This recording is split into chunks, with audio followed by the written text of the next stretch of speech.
ಸಾಂಬಾರು ಪುಡಿ ರೆಸಿಪಿಗೆ ಬರೀ ಸಾಂಬಾರು ಪುಡಿ ಮಾಡ್ತಾ ಇರೋದು. ಇದು ಧನಿಯಾ 1 kg ನೀಟಾಗಿ ಕೆಂಪಗಾಗಂಟು ಹುರ್ಕೋಬೇಕು. ತೊಗರಿಬೇಳೆ 600 ಗ್ರಾಮ್ ತೊಗೊಂಡಿದ್ದೀನಿ. ಮತ್ತು ಹೆಸರು ಕಾಳು ಅರ್ಧ kg, ಕಡಲೆಕಾಳು ಅರ್ಧ kg, ಜೀರಿಗೆ ಸಮ ತೊಗರಿಬೇಳೆ ಸಮ 600 ಗ್ರಾಮ್ ತೊಗೊಂಡಿದ್ದೀನಿ.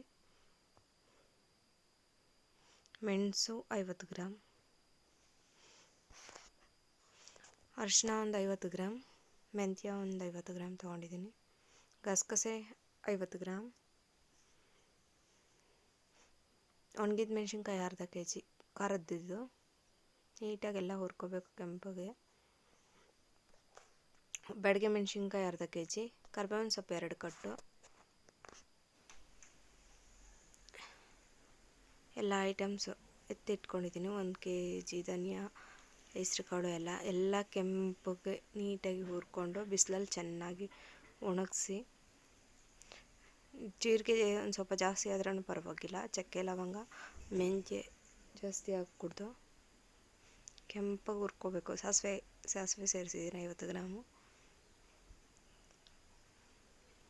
ಕೆಂಪಗೆ ಹುರ್ಕೊಂಡು ಕಾಳುಗಳೆಲ್ಲ ಕೆಂಪಗೆ ಹುರ್ಕೊಂಡು ಸಾಸಿವೆ ಮತ್ತು ಮೆಂತ್ಯನೆಲ್ಲ ಸಿಡಿಯೋ ಗಂಟ ನೀಟಾಗಿ ಹುರ್ಕೊಂಡು ಚೆನ್ನಾಗಿ ಬಿಸಿಲಲ್ಲಿ ಒಂದು 2 ಅವರ್ 3 ಅವರ್ ಚೆನ್ನಾಗಿ ಬಿಸಿಲು ಬರೋವಾಗ ಒಣಗಿಸ್ಕೊಂಡು ಪುಡಿ ಮಾಡಿಸ್ಕೊಂಡ್ರೆ ಮನೇಲಿ ಮಾಡೋ ಸಾಂಬಾರು ಪುಡಿ ರೆಡಿ.